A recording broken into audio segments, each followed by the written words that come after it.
My in-laws insisted on planning our anniversary trip as their gift, then handed us the bill at the airport saying they thought we knew it wasn't really free. The receipt showed $12,847.33. 2 first-class tickets to Paris, 5-star hotel, private tours, and something called premium experience packages we'd never heard of. There must be some confusion, I stammered, staring at the numbers. Beatrice, my mother-in-law, clutched her pearls dramatically. Darling, surely you didn't think we'd actually pay for this ourselves. Her husband Reginald chuckled, adjusting his gold cufflinks. Young people today expect everything handed to them. My husband Dashiell stood beside me, pale and silent. 3 years of marriage had taught me that look. He'd rather die than contradict his parents. We can't afford $13,000, I said quietly. Well, Beatrice sighed, I suppose you could always stay home. Though we've already booked everything non-refundable, so the threat hung in the air. Pay or lose everything anyway. That's when I noticed the pattern. Every gift from them came with hidden costs. The wedding they insisted on planning. We'd been paying installments for 2 years. The house down payment they helped with, actually a loan at 15% interest. Even Dashiell's birthday party last year had somehow become our financial responsibility. This is fraud, I said,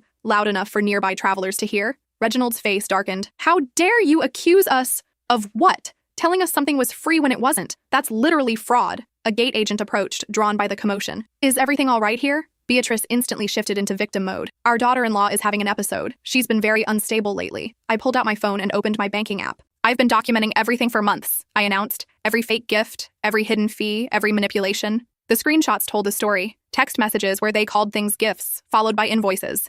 Email chains proving they knew we couldn't afford their schemes. Bank statements showing how they drained our savings with their generosity. You've been planning this, I realized aloud, making us financially dependent on you. Dashiell finally spoke. Please don't do this here. Do what? Tell the truth? More passengers gathered, phones appearing. I'd become an airport spectacle, but I didn't care anymore. 3 years of marriage, and you've never once stood up to them, I continued. Even when they convinced you to take that job with your dad's company at half the salary you were making. Beatrice stepped forward. Young lady, you're being manipulated, controlled, financially abused. I finished. Yes, I am. The gate agent was taking notes. Airport security approached. This was escalating beyond family drama. I want to file a complaint, I told security. These people have been running a gift-to-debt scheme on us for years. Reginald tried to laugh it off. Officer, she's clearly having some kind of breakdown. But I wasn't breaking down. I was breaking free. I turned to Dashiell. Choose. Right now. Them or me. His silence was answer enough. I handed him my wedding ring and walked toward the exit. Behind me, Beatrice called out desperately. Wait! We can work something out! That's when I realized what had really been happening, and why they were so panicked.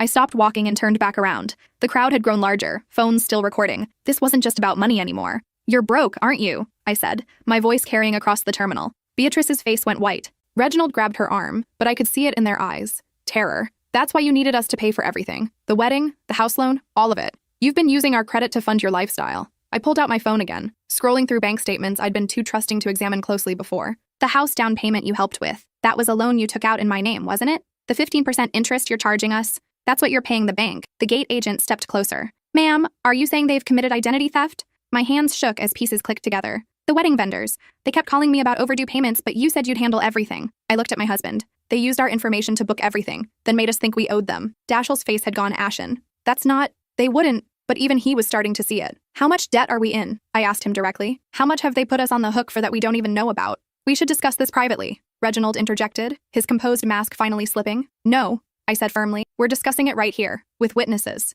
I opened my credit monitoring app, something I'd been too overwhelmed to check regularly. The number that appeared made my knees weak. $67,284 in debt across accounts I barely remembered opening. Jesus Christ, I whispered. The crowd murmured. Someone called it a scam. Another person mentioned they'd heard of this happening before. Ma'am, the security officer said, I think we need to involve the police. That's when Beatrice completely lost it. She's lying, she screamed. She's making this up because she's jealous of our success. But Reginald was backing away, his face gray. He knew I'd figured it out. How long? I asked him. How long have you been stealing from us? It's not stealing, he said weakly. We're family. Family doesn't forge signatures on loan applications. The words hung in the air like a bomb, because that's exactly what they'd done. I thought about all the times Beatrice had asked me to sign things, for the wedding planning, or for the house paperwork. Documents I'd trusted them to handle. Papers I'd signed without reading because they were family. My phone rang. Unknown number. Don't answer that, Reginald said quickly. I answered anyway. Hello? Is this Whitney Morrison? This is First National Bank. We've been trying to reach you about your overdue payment on loan account ending in 4721. I put the call on speaker.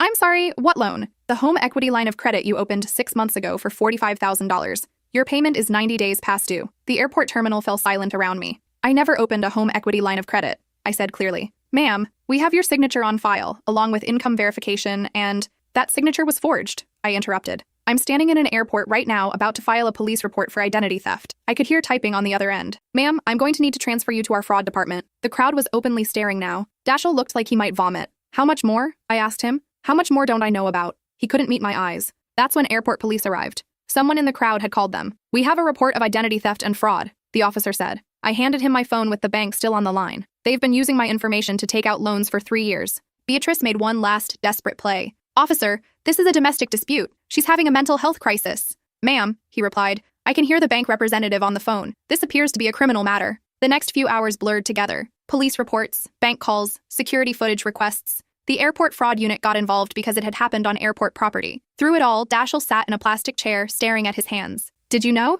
I asked him during a break between interviews. He shook his head. I thought they were just demanding. I didn't know they were committing crimes. He flinched. They convinced me to give them access to our accounts after the wedding. Said it would be easier for them to help manage our finances while we got established. My blood ran cold. They have access to our bank accounts? Had, he corrected quickly. I changed the passwords last month when I noticed some weird charges. What weird charges? He pulled out his phone, scrolling through bank statements. Expensive dinners, jewelry purchases, a payment to something called Monaco Luxury Travel. That's when I understood the full scope of it. They've been living off our credit while telling us we owe them money. The investigating officer returned with a thick folder. Ms. Morrison, we've contacted your banks and credit card companies. The preliminary investigation shows approximately $127,000 in fraudulent accounts and charges over the past 3 years. I sat down hard. $127,000. Most of it appears to be travel, luxury goods, and cash advances. There's also evidence of manufactured debt, loans taken out in your name, then money transferred to accounts controlled by the suspects. Daschle made a choking sound. The good news is that as victims of identity theft, you won't be liable for these debts once the investigation concludes. The bad news is that it's going to take months to untangle everything. I looked at my husband. Did you help them? No, he said quickly. I swear I didn't know. They said they were managing things to help us. I thought they were just particular about money. The officer continued. We've placed holds on several accounts and issued a bolo for the suspects. Are you planning to press charges? Yes, I said without hesitation. I need to think about this, Daschle said. Think about what? I snapped. They stole over $100,000 from us. They're my parents. They're criminals. We stared at each other across that waiting area. 3 years of marriage, and I was seeing my husband clearly for the first time. I'm pressing charges, I said to the officer. With or without him. Daschle stood up. I need some air. After he left, the officer sat down next to me. This is hard, she said, but you're doing the right thing. We see cases like this more than you'd think. Family members taking advantage of trust. How do I know what else they've done? We'll help you pull all your credit reports, contact all the major banks, freeze your accounts. It's going to be a process, but we'll get through it. My phone buzzed. A text from an unknown number. This is all a misunderstanding. We can fix this if you just calm down and think rationally. B, I showed it to the officer. They're contacting you directly now. That's witness intimidation. She made a note. Don't respond. Save everything they send. Another text came through. You're destroying this family over money. Think about what this will do to Daschle's career. R. Then another. We raised him better than to marry someone who would betray family like this. I screenshot each message and handed the phone to the officer.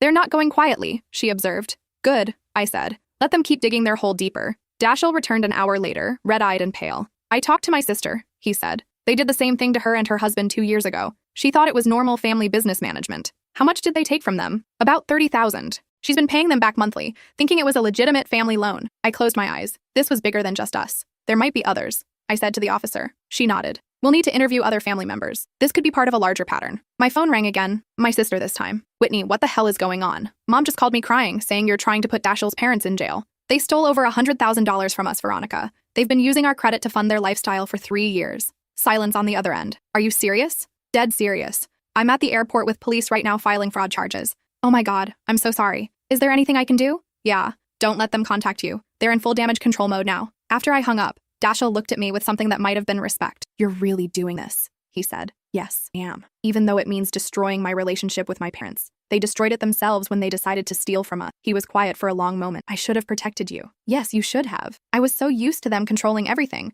I thought that's just how families worked. That's not how healthy families work. The officer returned with more paperwork. We've arrested them, she announced. They were still at the airport trying to board a flight to Monaco, where they'd spent our money on luxury travel. They had tickets purchased with a credit card in your name, Ms. Morrison. First-class seats to Nice with hotel reservations at the Hotel Hermitage. I laughed, but there was no humor in it. Of course they did. The total cost of their planned trip was $23,000, also charged to your account. Daschle put his head in his hands. There's more, the officer continued. We found evidence in their carry-on luggage of other victims. Credit applications, bank statements, personal documents for at least 6 different people. 6 people? It appears they've been running this scam for years, targeting family members and close family friends. You might not be their first victims, but you're definitely not their last. The scope of it was staggering. An organized, long-term fraud operation disguised as family generosity. What happens now? I asked. They'll be arraigned tomorrow. Given the amount involved and the flight risk they just demonstrated, bail will probably be set high. The district attorney is treating this as organized fraud, which carries significant penalties. I felt something I hadn't experienced in months.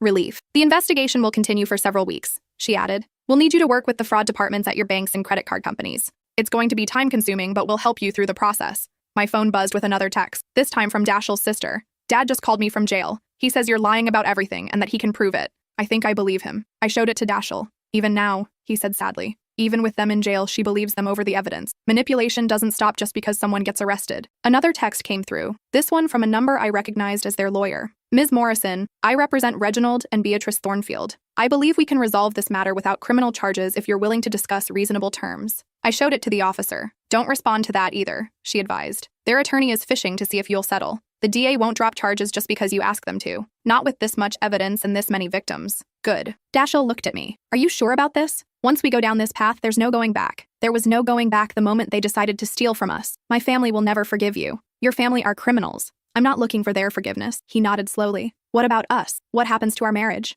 It was the question I'd been avoiding. I don't know, I admitted, but I know I can't stay married to someone who won't protect me from abuse, even if it comes from his family. I want to change, he said quietly. I want to be better. Wanting isn't enough. You had 3 years of chances to stand up for me, for us. I know. We sat in silence for a while, processing everything that had happened. The house, I said suddenly. If they took out a home equity line of credit, they put our house at risk. The officer overheard. The mortgage fraud unit will review all property-related loans. If any liens were placed against your property fraudulently, those will be reversed. What if we can't make the payments they committed us to? As victims of identity theft, you have legal protections. The banks will have to work with you on resolving fraudulent debts. My phone rang. The bank again. Ms. Morrison, this is the fraud department. We've reviewed your account and found several suspicious transactions. We're reversing all charges pending the police investigation. How much? Approximately $34,000 in charges over the past 6 months alone. $34,000. Money I thought we'd spent on legitimate expenses. After hanging up, I looked at Dashiell. Did you have any idea how deep this went? No, I thought we were just bad with money. I thought the stress was normal for newlyweds. They gaslit us into thinking we were financial failures while they were stealing everything we earned. The officer's radio crackled. Detective Morrison, we have additional victims coming forward. The story's been picked up by local news. Local news? Someone posted video of the airport confrontation online. It's gone viral. Other people are recognizing the suspects and calling in their own experiences. I felt simultaneously vindicated and horrified. Our private nightmare was now public entertainment. Is that good or bad? I asked. For the case? Very good. More victims means stronger charges and more evidence of a pattern. For you personally? Well, that depends on how you feel about publicity. My phone started buzzing with notifications. Missed calls, text messages, social media alerts. One text stood out, from my college roommate. Holy shit, is that you on the news? Are you okay? I hadn't even realized there were news cameras at the airport. I need to call in sick tomorrow, I told Dashiell, and probably for the rest of the week. My boss is going to ask questions. Tell him your parents were arrested for stealing over $100,000 from us. I'm sure he'll understand. Dashiell's face crumpled. This is really happening. Yeah, it is. The officer handed me a business card. Call me if they contact you directly, or if you remember anything else that might be relevant to the case. Don't let them guilt you into dropping charges. I won't. And get a good lawyer. You'll need help untangling all the financial mess they created. After she left, Dashiell and I sat alone in the airport waiting area. Our anniversary trip was obviously canceled. Our marriage was hanging by a thread. Our financial life was in ruins. But for the first time in 3 years, I felt like I could breathe. I'm sorry, Dashiell said quietly. I know. I'm ashamed of how I handled everything. You should be. Is there any way to fix this? Us, I mean. I looked at him, really looked at him. The man I'd married, who'd let his parents destroy our life because confronting them was too scary. I don't know, maybe. But it would require you to completely change who you are. I want to try. Trying isn't enough anymore. You'd have to prove it, every day, for however long it takes me to trust you again. How long is that? I don't know. Maybe never. He nodded, accepting that reality. We took a taxi home in silence. The house felt different now, contaminated by the knowledge of what had been done to us here. All those papers I'd signed at this kitchen table, all those conversations about money and responsibility and family obligations, it had all been lies. I went straight to our home office and pulled out every financial document we had. Bank statements, credit card bills, loan agreements, tax returns, everything. What are you doing? Dashiell asked, figuring out how deep this goes. I spread papers across the dining room table, creating timelines and cross-referencing charges. The pattern was clear once I knew what to look for. Every time we'd gotten ahead financially, a new family emergency would appear. Your father's medical bills, your mother's car trouble, the roof at the family cabin that needed urgent repairs, all of it fake. All of it designed to keep us broke and dependent. Look at this, I said, pointing to bank statements. Every time our savings hit a certain amount, they'd manufacture a crisis. Dashiell studied the papers. Oh my God. They were monitoring our accounts. They had access, remember? They could see our balance in real time. They never wanted us to be independent. No, they wanted us desperate enough to accept their help, which always came with strings. My phone rang. A number I didn't recognize. Ms. Morrison? This is Channel 7 News. We'd like to interview you about the airport fraud case. I hung up without answering. Then it rang again. Different number. Whitney Morrison? This is the Tribune. Can we ask you a few questions? I turned off my phone. This is insane, I said to Dashiell. We're going to be tabloid stories. Maybe that's not entirely bad, if it helps catch them and prevents them from doing this to other people.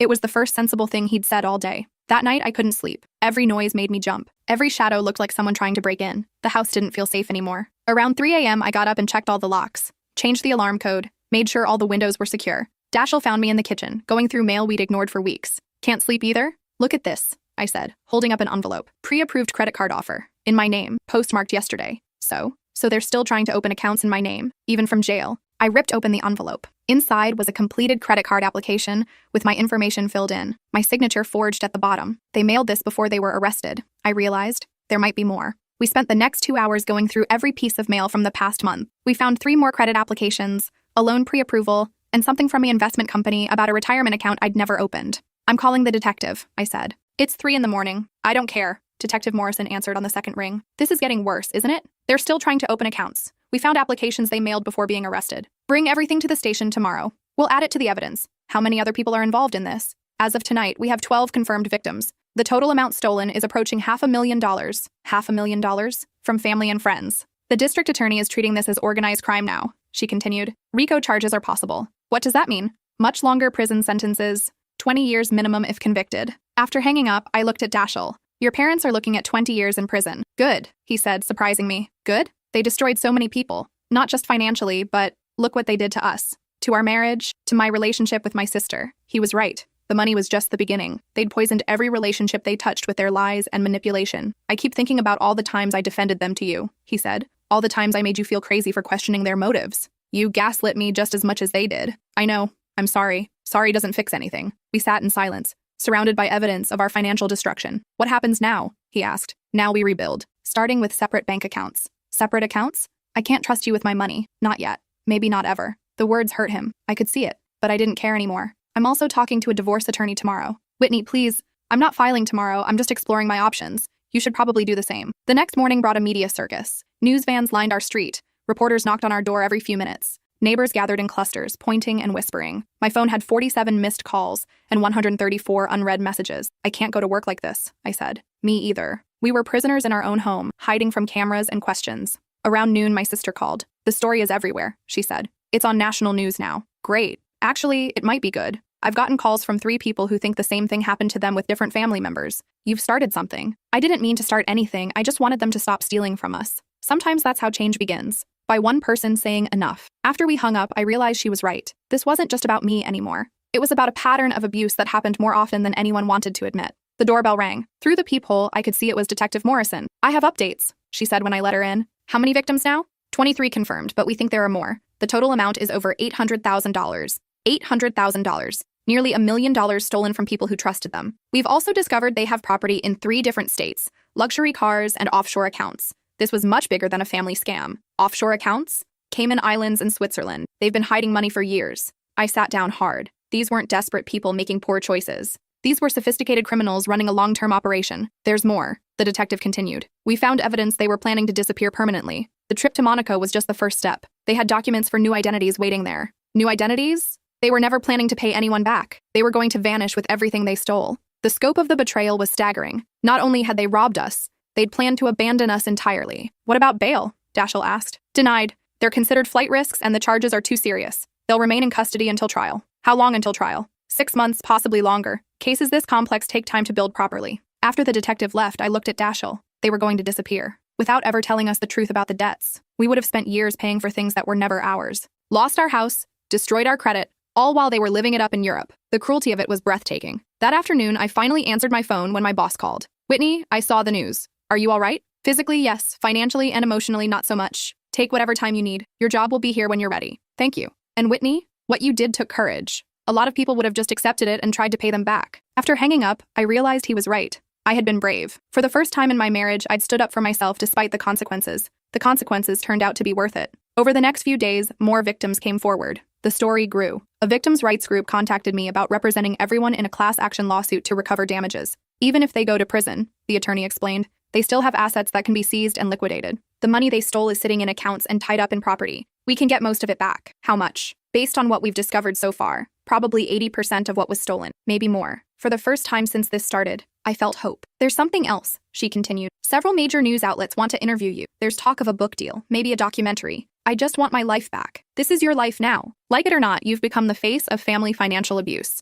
You can use that platform to help other people. I'd never thought of myself as an advocate or activist. I'd just been trying to survive my in-laws. But maybe that was exactly what qualified me for this. What would I have to do? Tell your story, show people what this kind of abuse looks like, help them recognize the warning signs. That evening, I talked it over with Dashel. If you do this, he said, our marriage will be even more public than it already is. Are you worried about that? I'm worried about you. This level of attention can be overwhelming. More overwhelming than being stolen from for 3 years? Fair point. I'd made my decision. 2 weeks later, I sat across from a national television interviewer, telling my story to millions of people. What would you say to someone who suspects their family members are financially abusing them? She asked. Trust your instincts, I said. If something feels wrong, investigate it. Don't let anyone make you feel guilty for protecting yourself, even if they're family. What about forgiveness? These were your husband's parents. Forgiveness doesn't mean allowing abuse to continue. You can forgive someone and still hold them accountable for their actions. The interview aired the following week. My phone exploded with messages from people sharing their own stories of family financial abuse. One message stood out.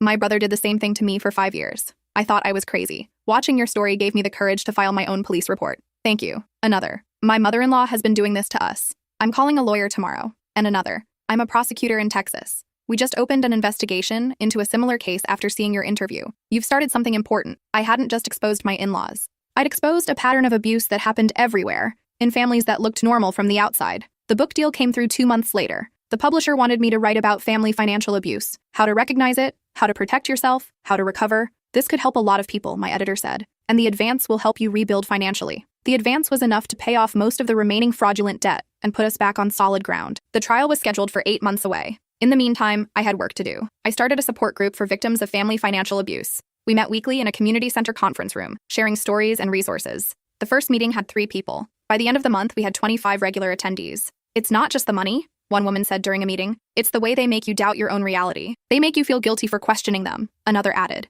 Like wanting to see receipts makes you a bad family member. The hardest part is accepting that people you love are capable of this, said a man whose father had stolen his entire college fund. You want to believe their explanations. These conversations helped me understand what had happened to me. The financial theft was just one part of a comprehensive system of manipulation and control. 6 months after the arrest, I got a call from Detective Morrison. They want to make a deal, she said. What kind of deal? Guilty pleas in exchange for reduced sentences. They're offering to cooperate fully in recovering assets and providing information about other potential victims. What would the sentences be? Probably 10 to 15 years instead of 20 to life. I was quiet, thinking. What do you think? She asked. I think victims should have a say in plea deals. I agree. That's why I'm calling you first. Can I talk to the other victims? That's exactly what the prosecutor wants. A meeting with all the confirmed victims to discuss the offer. The meeting was held in the courthouse conference room. 28 people whose lives had been destroyed by 2 people they trusted. The prosecutor laid out the deal. Guilty pleas, full restitution, cooperation with ongoing investigations, and 12-year sentences. Without this deal, she explained, they could fight the charges for years. Even if we win at trial, appeals could drag on indefinitely. This guarantees they go to prison and that you get your money back. An older man raised his hand. What if there are more victims we don't know about? They've agreed to provide information about anyone else they may have defrauded. If we discover additional victims, the deal could be modified. A woman in the back spoke up. 12 years doesn't seem like enough for what they did to all of us. Murmurs of agreement around the room. I understand that feeling, the prosecutor said. But consider this. They're both in their 60s. 12 years is essentially a life sentence for people their age. What about restitution? I asked. Full restitution to all victims, plus interest and penalties. We estimate total recovery at about 90% of what was stolen. That would mean I'd get back almost everything they'd taken from us. I need to think about it, I said. So did everyone else. That night, I discussed it with Dashel. What do you think? I asked. I think 12 years is fair if it means getting the money back and closing this chapter. Even though they're your parents? They're not my parents. Not anymore. Parents don't do what they did. It was the strongest statement he'd made since this began. I want to take the deal, I decided. The next day, I called the prosecutor. I'm in favor of accepting the plea bargain. Good. I'll let you know when the others decide. 2 days later, she called back.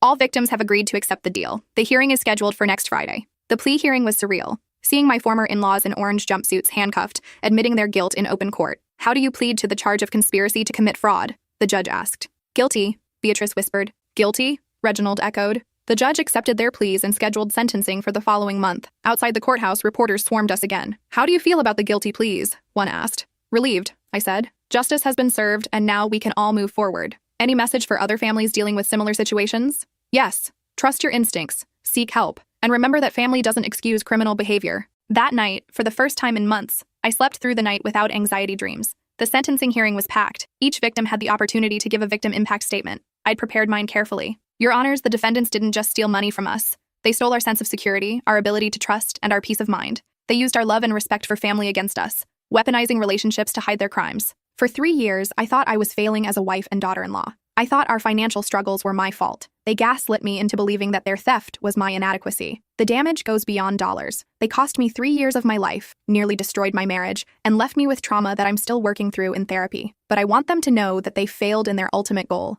They didn't break me. Instead, they awakened something in me that will help other people avoid becoming victims. I hope their time in prison gives them the opportunity to reflect on the harm they've caused and to find genuine remorse, not for the crimes, they've admitted those, but for the betrayal of trust that made those crimes possible. When I finished, I felt lighter somehow, like I'd finally said everything I needed to say. The judge sentenced them each to 12 years in federal prison, with no possibility of parole for 8 years. The court finds that this was a sophisticated, long-term criminal enterprise that targeted the most vulnerable victims, family members who trusted the defendants implicitly, the judge said. The sentences reflect both the seriousness of the crimes and the defendants' willingness to cooperate in making restitution. As they were led away, Beatrice looked at me one last time. There was something in her eyes that might have been apology, or it might have been hatred. I didn't care anymore. Outside the courthouse, I was surrounded by other victims, all of us finally getting closure. "What's next for you?" someone asked. "Rebuilding," I said, "and helping other people do the same." The restitution money came through 3 months later, almost $95,000. Everything they'd stolen from us, plus interest and penalties. I used part of it to pay off our remaining legitimate debts.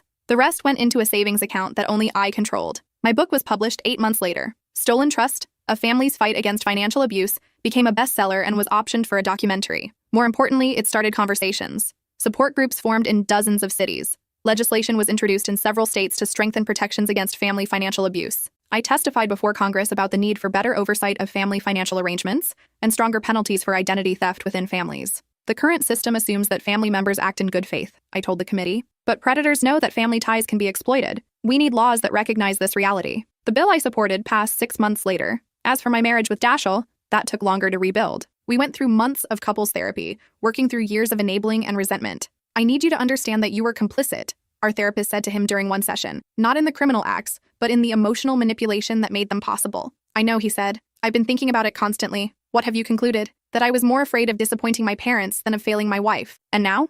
Now I understand that my real family is Whitney. Everything else is secondary. It was progress, but trust doesn't rebuild overnight. I kept our separate bank accounts for 2 years. I made all financial decisions independently. I required proof and documentation for every expense. Slowly, very slowly, he proved that he'd changed. When his sister called crying because she'd been evicted, another sob story designed to manipulate money out of us, Dashel didn't even hesitate. "I'm sorry that happened to you, but we can't help financially," he told her. "If you need emotional support or advice, I'm here. But no money." She hung up on him. "How do you feel about that?" I asked. "Sad, but not guilty. There's a difference now." There was. 3 years after the arrests, we renewed our wedding vows in a small ceremony with just our real friends and my family. No one from his side attended, but that was fine with both of us. "I promise to put our marriage first," he said in his vows, "to protect you from anyone who tries to harm us, regardless of their relationship to me. I promise to trust you again," I said in mine, "and to give you the chance to prove you've changed. We're still working on it. Some days are harder than others. But we're building something real now, something based on honesty instead of manipulation." The support group I started has helped over 300 people in the past 4 years. We have a 24-hour hotline, legal referrals, and financial counseling services. Last month, a young woman called, crying. "My mother-in-law is doing exactly what you described in your book," she said, "taking out credit cards in my name, making me think I owe her money for help she gave us." "What do you want to do about it?" I asked. "I want to fight back, but I'm scared." "Being scared is normal. Being brave means doing it anyway. Will you help me?" "That's why I'm here. It's become my life's work helping people recognize and escape family financial abuse. The irony isn't lost on me. The worst thing that ever happened to me became the most meaningful thing I've ever done." Beatrice and Reginald are now 6 years into their sentences. I occasionally get updates from their victims' rights coordinator. They've both developed health problems in prison. Beatrice has diabetes. Reginald had a mild heart attack last year. Part of me feels sad about that. They're still human beings, still the people who raised the man I love. But mostly, I feel relief knowing they can't hurt anyone else. Last week, I got a letter from Beatrice. Her first communication since the arrest. "Whitney, I know you probably don't want to hear from me, but I need to say this before I die," which my doctors say could happen anytime. "What we did was wrong. I've had 6 years to think about it, and I can't pretend we were just helping family anymore. We got addicted to the lifestyle your money provided.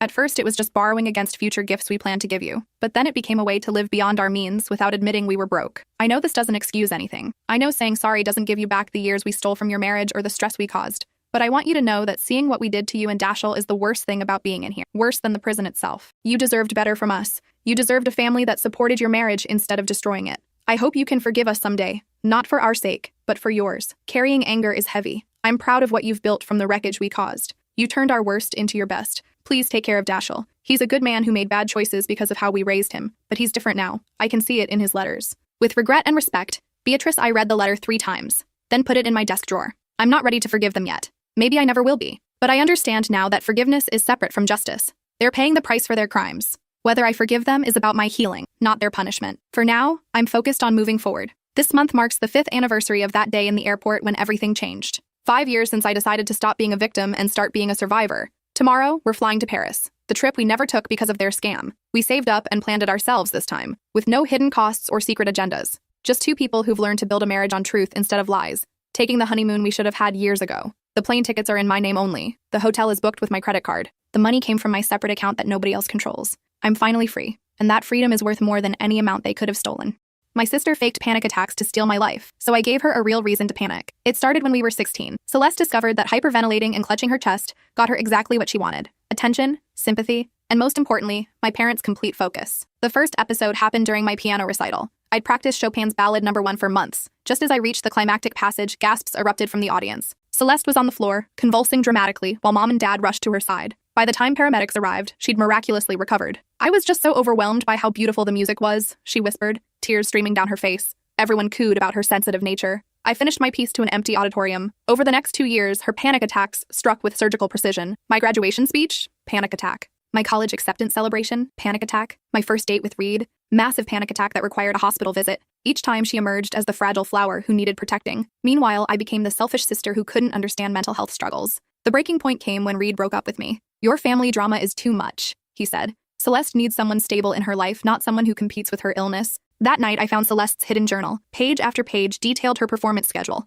Which events to target, how long to hold her breath, which symptoms got the biggest reactions. She'd been studying me, learning my dreams, then systematically destroying them. The final entry made my blood freeze. Reed's taking me to prom tomorrow. Told him I'm finally ready to try dating again after my mental health journey. He thinks he's saving me. I photographed every page. The next morning, I called a family meeting. I need to show everyone something important about Celeste's condition. Mom and Dad gathered around my laptop as I pulled up a medical video. This explains her symptoms perfectly. Celeste walked in just as the video began playing. Her face went white as her own voice filled the room, recorded from behind her bedroom door the night before. I can't believe they still fall for it. Tomorrow I'll have everything she wanted. The silence stretched endlessly. Dad's face cycled through confusion, realization, then pure rage. You've been lying this entire time? Mom whispered. Celeste's mouth opened and closed like a fish. For once, she had no performance ready. I documented everything, I said calmly, pulling out printed emails, including the messages you sent Reed pretending to be his concerned friend, warning him about my jealousy issues. Reed's voice came from behind us. What messages? I turned. He stood in our doorway, flowers in his hand, his face hardening as understanding dawned.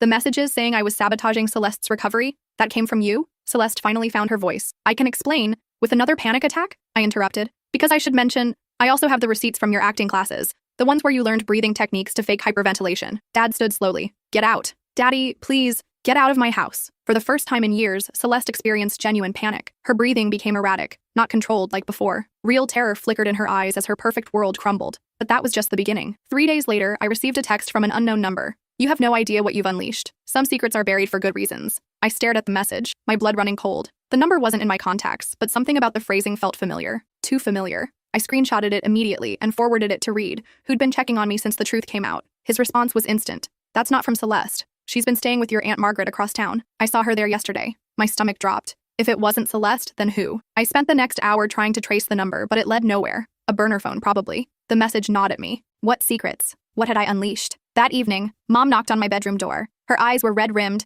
and she looked like she'd aged 5 years in 3 days. We need to talk, she said, closing the door behind her. I set down my homework. About Celeste? About your grandmother. I blinked. Grandma Rose had died when I was 12. What about her? Mom sat heavily on my bed, wringing her hands. There's something you don't know. Something we never told you girls. The way she said it made my skin crawl. Mom, you're scaring me. Your grandmother. She didn't die of a heart attack. The room went silent except for the ticking of my alarm clock. She killed herself, Mom whispered. The night before your aunt's wedding. Left a note saying she couldn't live with the shame anymore. My mouth went dry. What shame. Mom's hands shook as she pulled out an old photo from her purse. It showed a young woman who looked exactly like Celeste, standing next to a man in military uniform. This was taken in 1962. That's your grandmother, age 19. I studied the photo. The resemblance was uncanny. The same delicate features, the same wide eyes. She was beautiful. She was also pregnant, unmarried. In 1962, that was... Mom's voice broke. Your grandfather wasn't the father. The pieces started clicking together, forming a picture I didn't want to see. Your real grandfather was married, a prominent businessman in town. When his wife found out about the affair, she threatened to destroy everyone involved. I felt sick. So Grandma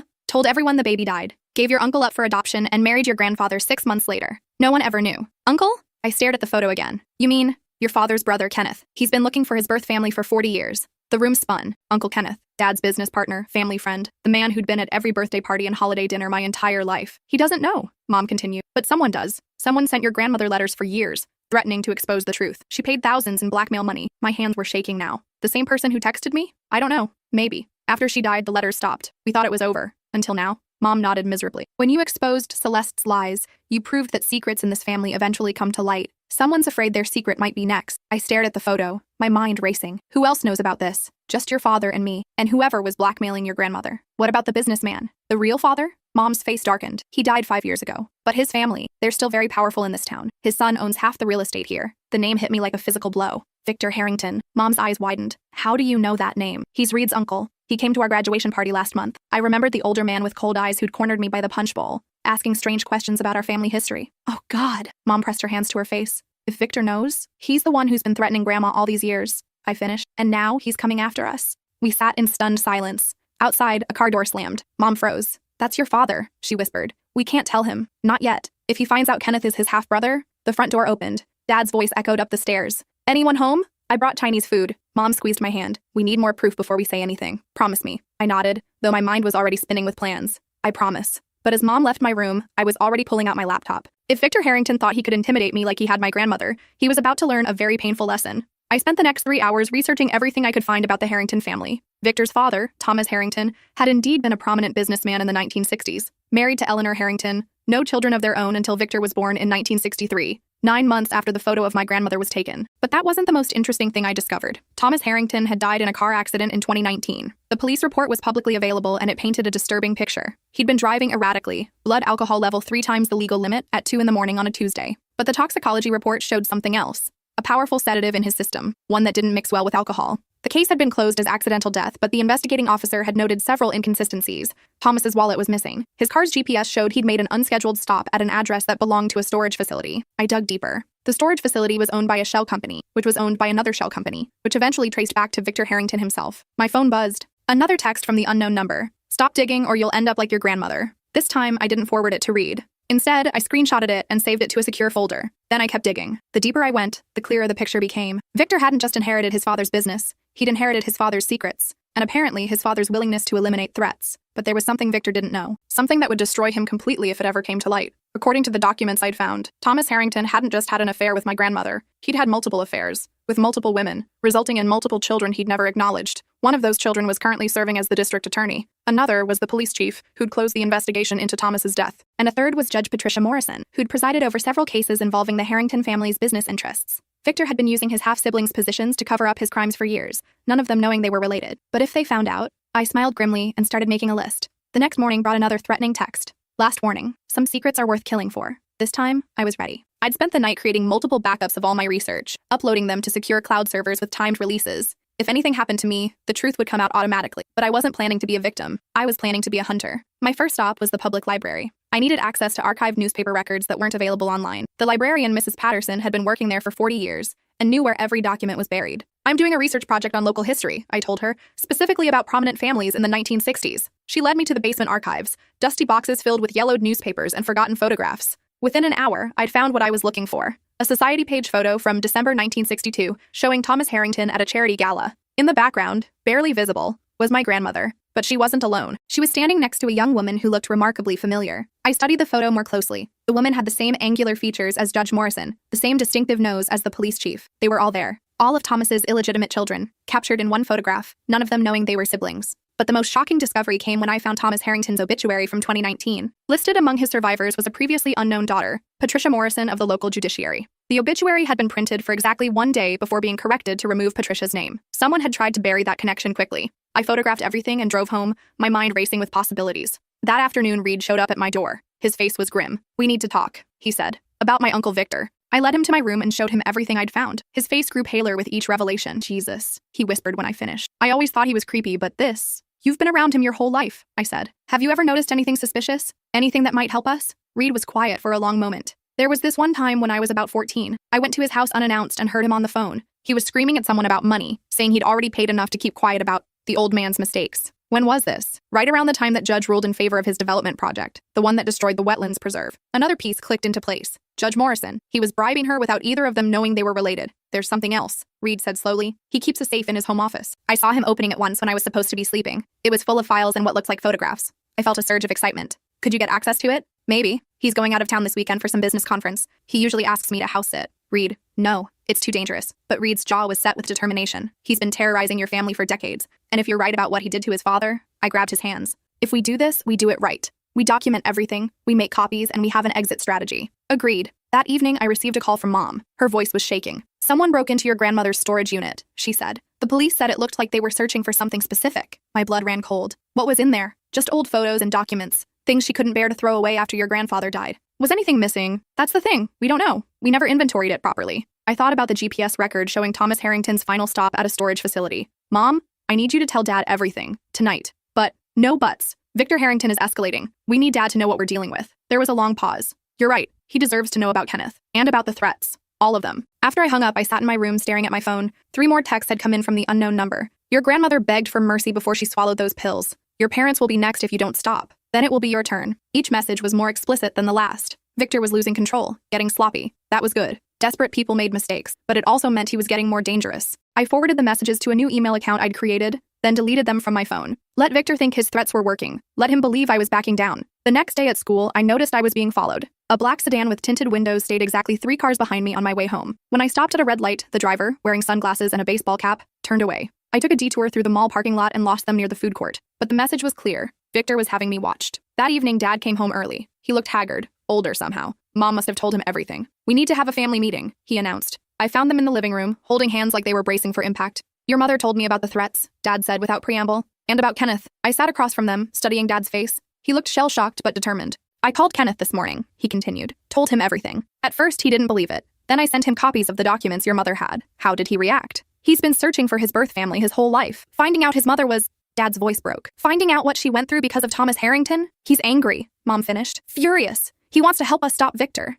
"It gets worse," Dad said. "Kenneth did some digging of his own. Victor's business has been bleeding money for years. He's been using blackmail payments to stay afloat. How many people is he blackmailing? We don't know. But Kenneth thinks Victor's getting desperate. The real estate market has been brutal, and he's over-leveraged on several properties." My phone buzzed. Another text. "Meet me tomorrow at Riverside Park. Noon. Come alone, or your family pays." I showed them the message. Dad's face went white with rage. "We're calling the police," he said. "No." I kept my voice calm even though my heart was racing. "We don't have enough evidence yet. The text could be from anyone. We need proof that Victor's behind this." "Absolutely not," Mom said. "You are not meeting with this person." "I won't be alone," I assured her. "Reed's getting access to Victor's safe this weekend. If we can find evidence of the other blackmail victims, we can expose everything at once." Dad stood up and started pacing. "This is insane. We're talking about a man who may have killed his own father. Which is exactly why we need to be smart about this. If we go to the police now with just these texts and some old photos, what are they gonna do? Victor has connections everywhere." I thought about the police chief who was unknowingly Victor's half-brother. "We need irrefutable evidence." Mom was crying now. "I can't lose you two. First, Mom, now. You're not going to lose me."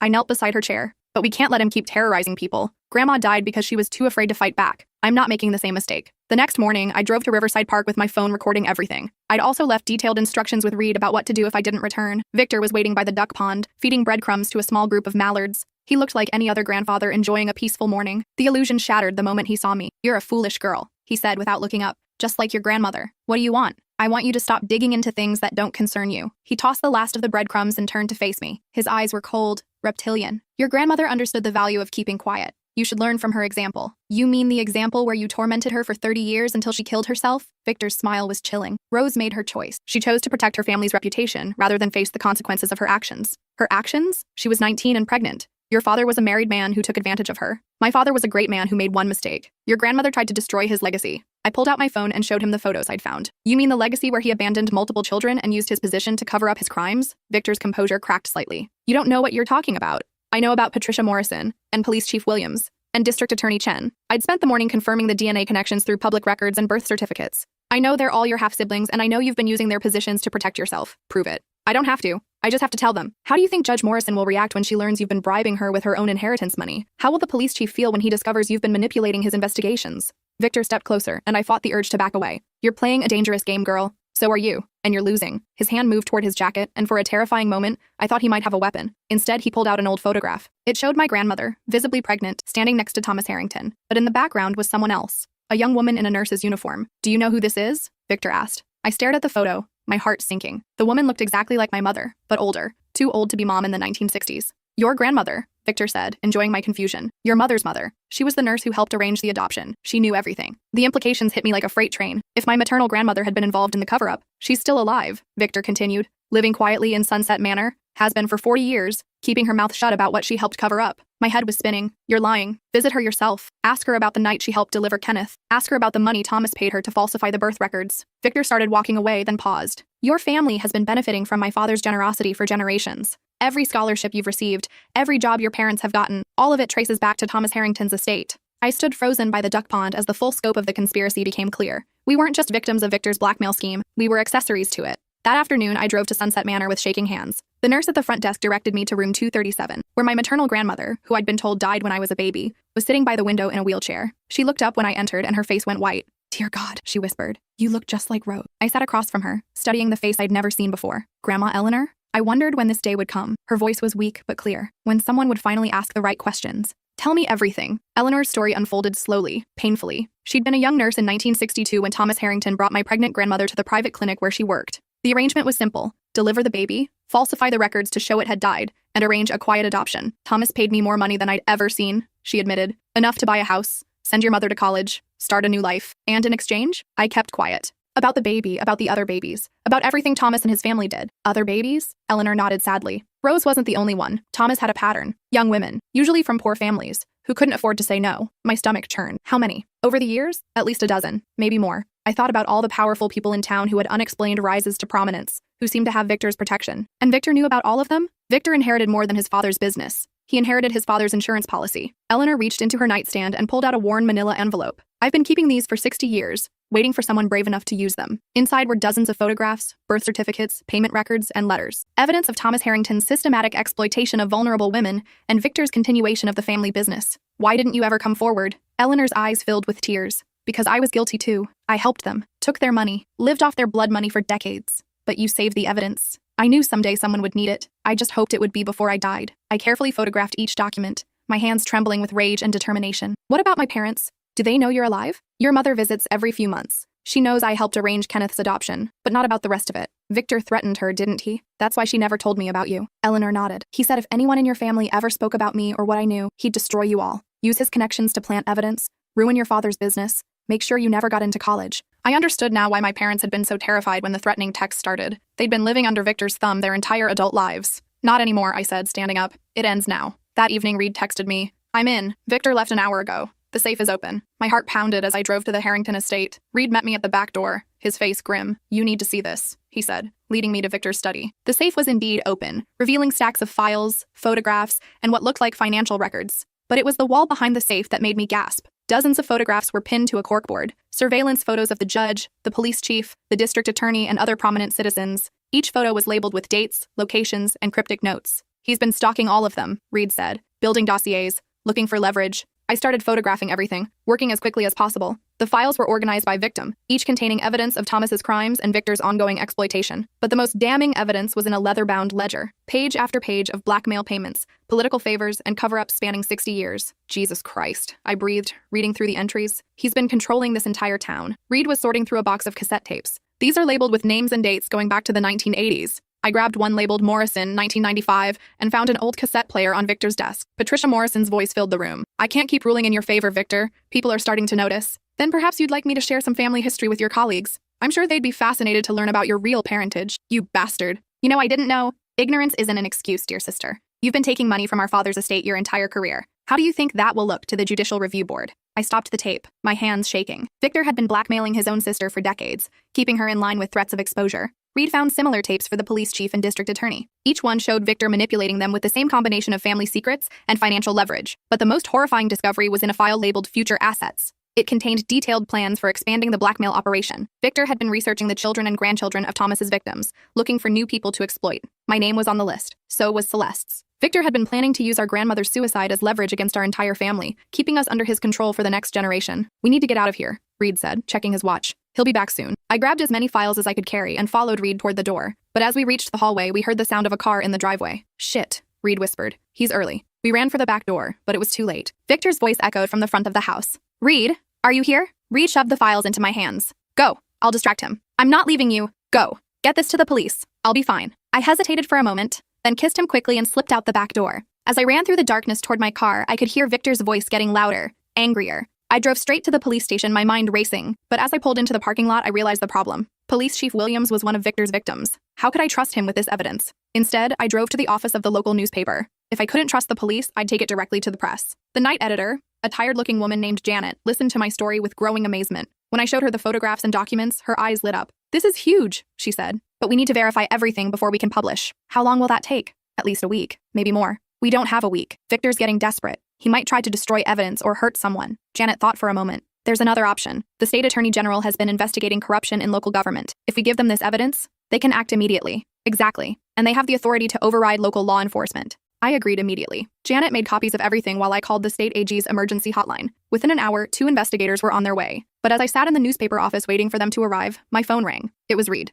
He knows, Reed said without preamble. His voice was shaking. He knows what we took from the safe. Are you okay? Where are you? I'm fine, for now. But he's not the same person. He's completely unhinged. Talking about cleaning up loose ends, protecting the family legacy. Get out of there. Come to the newspaper office. I can't. He's watching me. If I leave, he'll know I warned you. The line went quiet for a moment. Then Reed spoke again, his voice barely a whisper. He's coming back. I have to go. The phone went dead. I tried calling back, but it went straight to voicemail. My hands were shaking as I dialed 911. I need to report a kidnapping in progress, I told the dispatcher. But even as the words left my mouth, I knew it was too late. Victor had Reed, and he would use him as leverage to get his files back. The state investigators arrived 20 minutes later, 2 serious-looking agents named Rodriguez and Park. I showed them everything I'd gathered, explaining the connections between Victor, his half-siblings, and decades of corruption. This is extensive, Agent Rodriguez said, flipping through the ledger. But we need to move fast. If Harrington realizes how much evidence you've collected, he already knows. He has my boyfriend. Reed's his nephew. He was helping me get access to the safe. Agent Park was already on her radio, calling for backup and coordinating with federal authorities.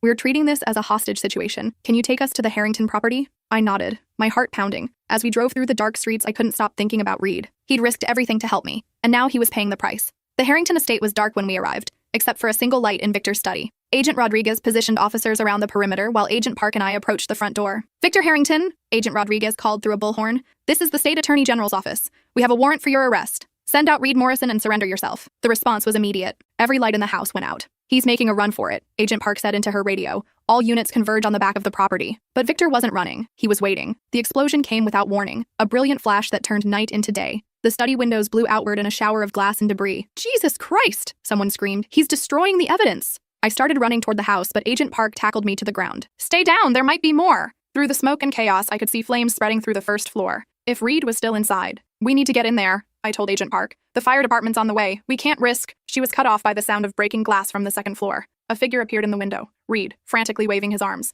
He's trapped up there, I said. Agent Rodriguez was already coordinating with the fire department. Ladder truck ETA 3 minutes. But as we watched, smoke began pouring out of the second floor windows. Reed's figure disappeared back into the house. I couldn't wait. I broke free from Agent Park and ran toward the back of the house looking for another way in. The kitchen door was unlocked. Victor must have fled that way. The first floor was an inferno, but I could see a back staircase that wasn't yet engulfed in flames. I grabbed a dish towel, soaked it in the sink, and held it over my mouth as I ran up the stairs. Reed! I screamed over the roar of the fire. Where are you? His voice came from Victor's bedroom. In here! The door's locked! I found him trapped behind a heavy wooden door that had been barricaded from the outside. Victor had locked him in before starting the fire. The door was solid, but the frame was old. I threw my shoulder against it repeatedly, until it finally gave way. Reed stumbled out, coughing and covered in soot. Thank God, I thought. We need to move, now. The back staircase was starting to buckle as we made our way down. We could hear the fire department arriving outside. Sirens, shouting, the sound of breaking glass. We made it to the kitchen just as the ceiling began to collapse. Reed shoved me toward the door as burning debris rained down around us. We stumbled into the backyard, gasping for air.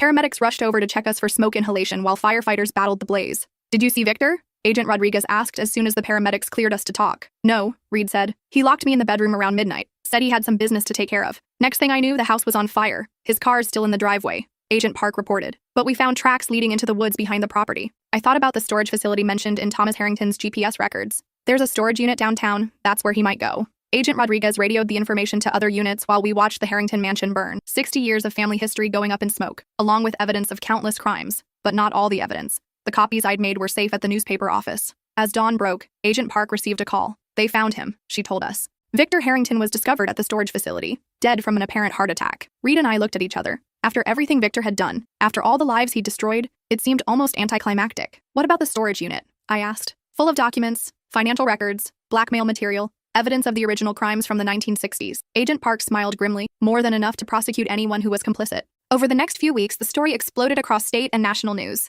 The revelation that a small town had been controlled by a blackmail conspiracy for 60 years shocked everyone. Judge Morrison resigned in disgrace after the tapes of her conversations with Victor were made public. Police Chief Williams was arrested for obstruction of justice. District Attorney Chen fled the state, but was eventually brought back to face federal charges. But the most satisfying moment came when I visited Eleanor at Sunset Manor to tell her the news. It's over, I said, holding her weathered hands. Victor can't hurt anyone anymore. She cried then, 60 years of fear and guilt finally lifting from her shoulders. I'm so proud of you, she whispered. You finished what your grandmother started. The aftermath wasn't easy. Our family had to testify in dozens of court cases as prosecutors unraveled the full extent of the conspiracy. Some of Thomas Harrington's victims were still alive, and they finally got to tell their stories. Mom struggled with learning that the scholarship money that had paid for her education came from blood money. Dad had to rebuild his business after it was revealed that many of his contracts had been secured through Victor's influence, but we survived. We were finally free. The biggest surprise came 6 months later, when Kenneth, my newly discovered uncle, knocked on our door with a legal document. Thomas Harrington's estate has been in probate for years, he explained. With Victor dead and the truth about the blackmail scheme exposed, the courts are redistributing his assets to his victims. The settlement was substantial enough to pay for college for both me and Celeste, with money left over to establish a foundation for other survivors of family abuse. Speaking of Celeste, she'd been living with Aunt Margaret through everything, slowly coming to terms with what she'd done. The revelation that our family had been targeted by a decades-old conspiracy helped her understand that her need for attention came from deeper trauma than any of us had realized. She started seeing a real therapist and working to rebuild trust with our family. It would take time, but for the first time in years, I had hope that we could be sisters again. Reed and I grew closer through the ordeal. Surviving a burning building together has a way of clarifying your priorities. We're planning to attend the same college in the fall, where we'll study journalism and criminal justice respectively. Someone needs to keep an eye on powerful families with secrets. The strangest twist came a year later, when I received a letter from an unexpected source. It was from Patricia Morrison, the former judge who'd been manipulated by Victor for decades. She'd been disbarred and was facing prison time, but she wanted to thank me for exposing the truth. I spent 30 years making decisions that weren't truly my own, she wrote. You gave me back my free will even if it came too late to matter. She'd included a check for $50,000, her remaining savings which she wanted to donate to victims' advocacy groups. I can't undo the harm I caused, her letter continued, but maybe this can help prevent other families from going through what yours did. The local newspaper offered me a summer internship to help investigate other potential corruption cases. My first assignment was looking into a series of suspicious real estate deals that might be connected to other powerful families. It turns out that Victor Harrington wasn't unique. He was just the first one we caught, but that's a story for another day. As I sit here now, 2 years later, writing down everything that happened, I think about my grandmother Rose. She spent 30 years living in fear, carrying secrets that ate away at her until she couldn't bear it anymore. But those secrets didn't die with her. They lived on, growing stronger and more dangerous with each passing year, until they threatened to destroy another generation. The difference is that when those secrets finally came for us, we were ready. We fought back, we won, and most importantly, we broke the cycle. The next generation of our family will grow up free from the shadows of the past, able to make their own choices without the weight of old sins holding them down. Victor Harrington thought he could terrorize us the way he'd terrorized my grandmother. He thought we'd be just as easy to control, just as willing to live in fear. He was wrong. Some secrets are worth exposing, no matter the cost. Some battles are worth fighting, even when the odds seem impossible. And sometimes the best way to honor the dead is to refuse to live the same way they died.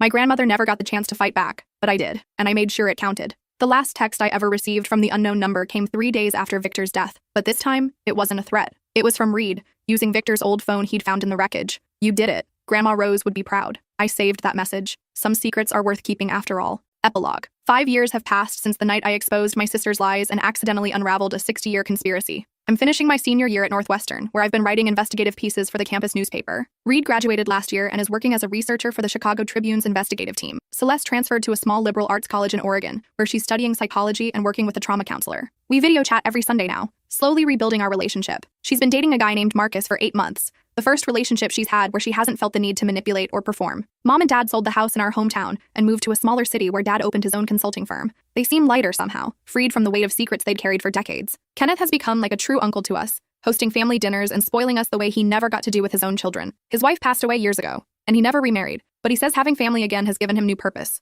Eleanor lived another 3 years after Victor's death, long enough to see all the court cases resolved and to meet her great-grandchildren. She died peacefully in her sleep, finally free from the guilt she'd carried for 60 years. Last month, I received an email from a woman named Sarah Chen, no relation to the disgraced district attorney. She'd read about our case in the news and wanted to share her own story. Her family had been terrorized by a similar blackmail scheme in San Francisco, orchestrated by a powerful real estate developer who'd been covering up his father's crimes for 40 years. She'd gathered evidence but was afraid to come forward. "I keep thinking about what you said in that interview," she wrote, "about how some secrets are worth exposing. I think it's time to expose mine." I spent 3 hours on the phone with her, walking her through the process Reed and I had used to document evidence and find allies. By the end of the call, she was ready to take her story to the authorities. 2 weeks later, I saw her case on the national news. Another family dynasty brought down by their own greed and cruelty. It's become a pattern. Every few months, someone reaches out. A victim's child, a survivor, a whistleblower who needs encouragement to speak up. Each time, I think about my grandmother Rose and wonder what would have happened if she'd had someone to reach out to. The foundation we established with the Harrington settlement money has grown into a nationwide resource for families dealing with systematic abuse and exploitation. We help connect survivors with legal resources, therapeutic support,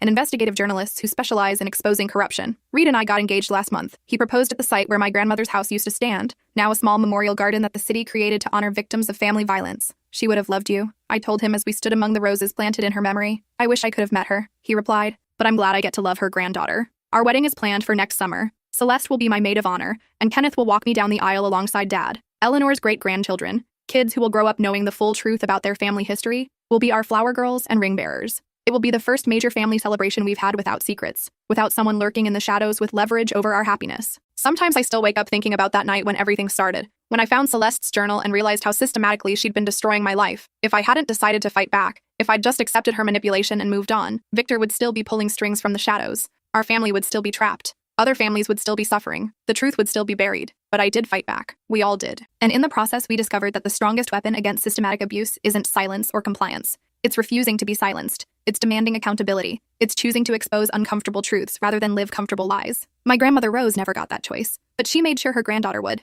and I made sure I used it. Today, as I prepare to graduate and start my career as an investigative journalist, I carry with me the lessons learned from that terrifying, exhilarating year when everything changed. Some secrets destroy the people who keep them. Some families survive on lies until someone brave enough to tell the truth comes along. And sometimes, the most powerful thing you can do is refuse to accept the world as it's been handed to you and fight to make it better for the next generation. Victor Harrington thought he could control my family the way his father had controlled my grandmother. He was wrong. And now, whenever someone else tries to use shame, fear, or family loyalty to keep victims silent, I'm here to remind them of what happened to the last person who underestimated the power of the truth. Some secrets are worth keeping, but the ones that hurt innocent people, those secrets deserve to burn. Just like the Harrington mansion, lighting up the night sky as 60 years of lies finally went up in smoke. The truth has a way of winning in the end. You just have to be brave enough to fight for it.